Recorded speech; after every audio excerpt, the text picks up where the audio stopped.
I'm gonna set you guys right here. We're also gonna pop these guys on for some noise cancellation.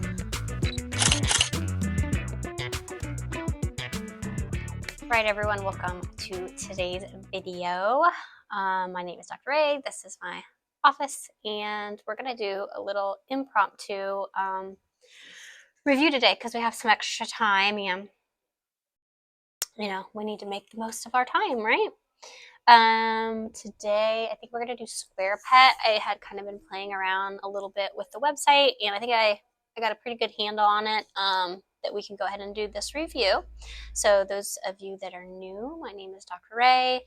I'm a general practitioner here, and so we may have a few interruptions, but it's keeping it real. And I have this channel where I answer your questions, and so today I'm going to be answering some questions on SquarePet. They do have a website. It's mysquarepet.com. Just quick overview really quick. I always like to kind of see like who's formulating the foods. It kind of is like a triple threat here. They've got this gentleman, Mr. Peter Atkins, and he's kind of like the dad. It's a family thing. He got his undergraduate degree and master's degree from Texas A&M. I looked in to see what those degrees in. They were in like agriculture and agricultural education. And so he then worked for and co-founded Natura Pet Products, and then it looks like he also worked for Ralston Purina, and so he's got some pet food experience. And then he brought in his son, which is Travis Atkins, and he is a veterinarian, and he looks like he got his degree from UC Davis. And then they've got another son who is Tyler, and he kind of is the business and marketing kind of side of the deal. So that's kind of where they get their formulations and their marketing and things like that. They have dog and cat food, and they have kind of like a veterinary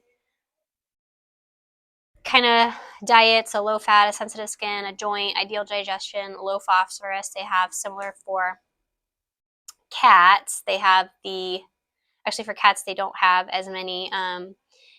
They've got some canned diets. They've got an egg protein diet, which is for veterinarians, and then they have like what they call PowerHound, which is protein powerhouse nutrition, and we'll kind of take a look at that as well. They only have a few cat options. I don't know if these are prescription diets, so usually I don't like to do prescription because not everybody can get a hold of them, but we're gonna go ahead and look at them. Let's start with the first one, which is the skin and digestive support. See, it was designed by their team of veterinary professionals for sensitivities and ingredient intolerances. Limited ingredient hydrolyzed protein. So we just did a video recently actually on hydrolyzed protein. So it'll be interesting to see where on the Dalton spectrum this is. If they don't have it, I will email them and see if I can get it, and then maybe pin it to the comments. So this is a hydrolyzed diet. We're going to use the pet food scoring system. And so it's just a way that I developed to kind of evaluate do all my reviews kind of evenly. I didn't have it at the beginning, and it was kind of hard to compare them. So we've kind of been doing that lately. It's a 10-point scoring system, and I'll walk you through it as we go. What we're going to need here, as you scroll down, we've got the ingredient list. The only thing we're looking at here is it grade-free or is it raw? And it's not. As you can see, the first ingredient is the hydrolyzed pork, so we know where our hydrolyzed protein source is coming from. Guaranteed analysis we're not going to use. It's got minimums and maximums, and those are not useful to us because they're not absolute. So, the minimum protein is 22, but what actually is it? It can be anywhere from 22 to, 5,000. And so that's not useful. So what you need to do is you need to go this one over where it says nutrient analysis. And then they have one of these beautiful PDFs, and I love these. And that's why I can do these videos, because I don't have to call the company and get this information that's already here. So we're going to be using this for the majority of the review. So first thing we're going to do is come down here to the nutritional statement. We've already looked at the ingredient list. We know they're going to get 2 points for not being grain-free or raw on this one. And it says the VFS skin and digestive support food for dogs is formulated, so you didn't do feeding trials, just formulated to meet the nutritional levels established by AAFCO nutrient profiles for adult maintenance. And so they're going to get 1 point there out of 2. Would have liked to see feeding trials done. But the fact that it is formulated for adult maintenance is really good, and they're going to get a point there, which is going to bring us up to 3. Next thing we're going to do is we're going to do the feeding guide. Do they have a feeding guide on these guys? It's 414 kcals per cup. Let's see if there was a feeding. Yep, here's the feeding guide. They're saying 1 to 1.5 cups per day. 20-pound dog's going to be right there in the middle. So that is going to be correct. That is going to be correct. If you aren't familiar with calculating resting energy requirement, I do have a couple videos on that, so you can go ahead and check those out. We're not going to go over those today just because there are a lot of diets I want to get through in whatever time I have before my next appointment. So if you aren't familiar with that, I will put something up here that will direct you to it, and you can learn how to do that if you need to. Otherwise, you're just going to have to accept it, and they're going to get a 4th point for the feeding guide. Going back to the data sheet here, whenever we get into the nutrient analysis, it's very important that we check on 2 things. One is that the calorie density, the energy density of the food is around 3,500 to 4,000, and it is. It's right here. Because there are adjustments that need to be made if it's too low or too high. And so we're good right here at the 4,190. The other thing that is important to do is to make sure as you are looking at these charts, we already talked about not using the guaranteed analysis, but then when you get into these specific charts, the column that we're using is this dry matter average column. And the reason why we're doing that is the standards that we're going to use to compare these diets as published in the text, Small Animal Clinical Nutrition, is on a dry matter basis. You can see all these numbers are different, okay? So per 100 kcals, the protein is 6.18. As fed, which has the moisture in it, is 23.5, but dry matter is 25.48. It's different ways that these things are calculated. And so in order to do them all the same, we have to pick the same value every single time. And so that's why we're going to be using this dry matter basis column. And so that's what we're going to be doing. I'm going to go ahead and pick up my chart to show you guys which are the standards that come from that text, just put in a easy to read chart form. For all our new friends, welcome. I hope that you are going to enjoy your time with us, and that you will like and subscribe just like everybody else that's here, right? And then we can hang out again and do these fun things more often. So protein on a dry matter basis, we went between 15 and 30, and we are, so that's going to bring us up to 5. Fat, 13.79, we want it between 10 and 20, that's going to bring us up to a 6. We're not going to worry about this carbohydrate level right now, and we can get into carbohydrates later. You guys can leave me a comment if that's something that is, of an interest to you. It's very few cases where honestly it matters. There are some medical conditions where it matters, but otherwise dogs can process carbohydrates as a source of energy just fine. Most dogs can. Fiber just needs to be less than 5. So there we go. We are up now to a, or was I 7? So 1, 2, 3, 6, 7. Yeah, we're a 7 going into the minerals. These are the minerals are, for some reason, one of the hardest aspects of the pet food scoring system for companies to get. And I think it's because it's very difficult to do it and do it right. And so let's see what we have here with SquarePet. Calcium, we've got 1.06. We're going to give them a point for that because I always said many video moons ago that we weren't going to deduct if it was only 100th off. So they're going to get a point for that, which is going to bring it up to an 8. And then the phosphorus, it's going to bring it up to an 8. And then the phosphorus at 0.57, that's going to bring it up to a 9. Wow, I'm impressed, SquarePet. I'm impressed. So 1 for the feeding guide, 2 for the ingredient list. The only thing they didn't do was the feeding trial and the AAFCO state. They had the correct stage. And then they had 1, 2, 3, 4, 5 on the guaranteed analysis. Yay! All right, I'm happy. let's go to the next one. We got the low fat formula. This may not be in there because we are low fat. So let's see if the fat is lower than recommended. Again, we're going to have the correct nutritional statement outside of not being feeding child, but we're okay with that. 420 kcals per cup, and they are suggesting we feed correctly. It is not grain-free and it is not raw. So far, so good. Going into the nutrient analysis, let's pull up our chart here. Protein's a little bit higher at 30.45. It's not horribly off. I can't give them a point because the rules are the rules. But we're going to keep that in consideration because if you have a pet that particularly needs low fat, like pancreatic issues or certain types of diabetes and things like that, you may need that, and so it may be a conscious decision that you're making. So we're going to just keep that. We're going to keep that in mind. Fat is going to be low at 7.95, so we missed 2 points there. Fiber is going to be good, so they're going to get a point there. Calcium is going to be way too high at 2.11, and phosphorus is going to be too high at 1.39. So this one's not going to be my favorite.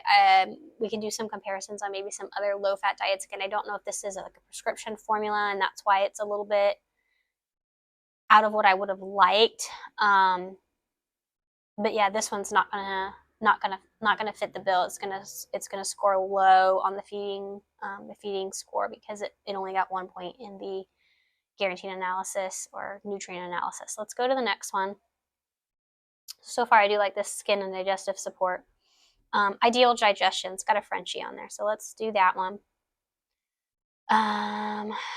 So it's got some turkey, whole egg, pork. We've got the rice in there, so it's not grain-free and it's not raw. They are suggesting we feed 1 1/4 to 2 cups. So let's go on to the sheet here. It's going to be an all life stage food. And so they are going to actually lose some pointages there. So far we're up to only 3 points. 2 for the ingredient list and 1 for the feeding guide, but they're going to lose both of them on the APCO statement here. So that's unfortunate. Let's see. Protein, they're going to lose a point there. It's a little bit schmidgy over on the protein, but they are going to get the point for the fat. They're going to get the point for the fiber. It's going to bring them up to 5, but they are going to be off on the minerals. And so trying to see what it is. Made with highly digestible cage-free turkey and whole eggs from California. Okay. Developed by veterinarians, including board-certified veterinary nutritionists. Okay, there's something there. There's some validity there for that. I'm not sure what about this formulation made it such that the minerals were kind of high, but take it or leave it. We've got the low phosphorus formula. This is going to be for animals probably with kidney disease. Let's see how low the phosphorus is. Let's see if it's outside of the recommended range. Like I said, I'm not sure if these are prescription. It does not readily make that apparent. So let's go ahead. Feeding instructions. Going to be 1 1/4 to 2. Nutrient analysis down here. 462. It's going to be okay, barely okay. The low phosphorus formula food is intended for intermittent or supplemental feeding only. So yeah, this is not, actually this may be the first time on the channel we've actually seen that designation in a nutrient statement. And so I'm kind of happy that we saw it in the APCO statement. And if you, again, need some refresher on that, I do have some foundational courses that you can do. I'll link those here, but there's different statements that they can have. You can have feeding for growth, you can have feeding for maintenance, and then you can have this supplemental feeding. It means that long-term use really needs to be on the direction, supervision of a veterinarian. And so they don't get any points for that, but I am happy that they, actually, I mean, I don't know if it's a deduction or not. I don't usually use the pet food scoring system on prescription diets for this reason, because they do a lot of times fall out of the reference range. So let's just take a look and maybe not necessarily score it against the pet food scoring system, but just kind of see where they are and if this might be appropriate for, like, let's say a kidney patient. And so the protein is going to be on the lower end, which is great for our kidney patients, so 15.66. The fat is kind of moderate fat, which is good. Sometimes these older guys that have kidney disease, they need some extra fat and some extra energy. And so pretty good fat there. Fiber at 2.223 is going to be good. So they're getting the points there. Calcium at 0.96 is good. I don't think that that's exorbitantly low. And the phosphorus is just a smidge lower than the recommended range, and maybe that's why it's intermittent. So not horribly low, but it is a little bit smidge low. So all in all, not bad. Down here, the vitamin E at 463, that's pretty good vitamin E level as well. So if your dog has kidney disease and maybe are looking for some alternative dietary solutions to manage that kidney disease, this might be something that you discuss with your veterinarian. Another potentially good option there. I like it so far. Really, that sensitive skin was my favorite, but let's see, active joints. Let's see what we have to offer here. Feeding instructions, they're all about that 1 1/4 for a 20-pound dog, 20-pound dog, so that's about where they sit. Turkey meal, quinoa, brown rice. So turkey seems to be one of the main ingredients that they're using. Seems like something they like to use in their formulations. So let's take a look.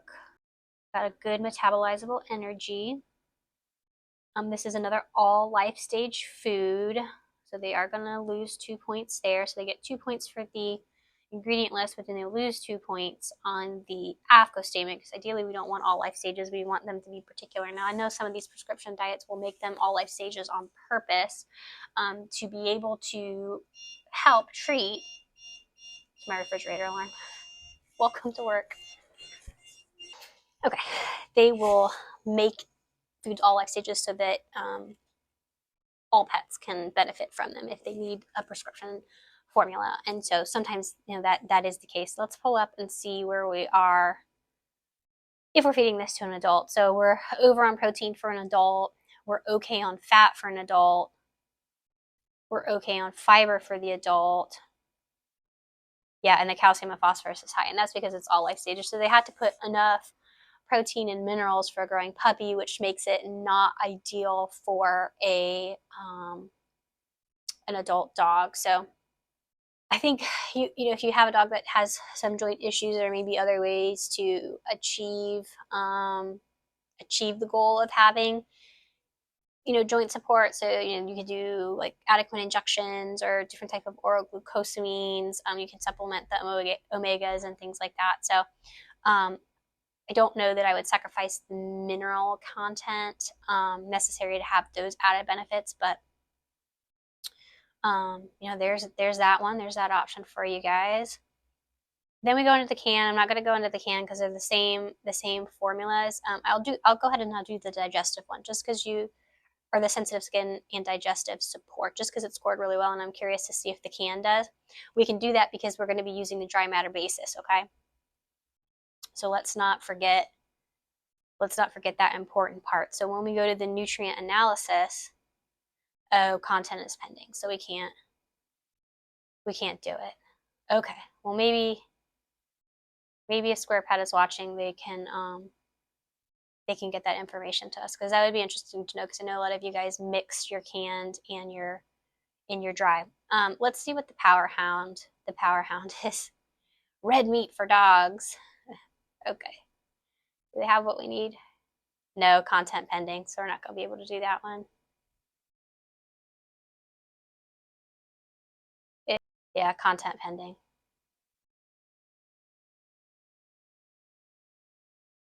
See right here, it's going to probably not be appropriate for a lot, because by increasing the protein up to 40%, what they're doing simultaneously is also increasing the minerals. So you can see, I know I said we never use the guaranteed analysis, and we don't, but this is just to illustrate. It's 1.9 minimum, so that means that it is likely going to be higher than that. Plus we have to factor in the moisture content, And so I know just by looking at this, because this is a minimum, that the minerals are going to be way too high.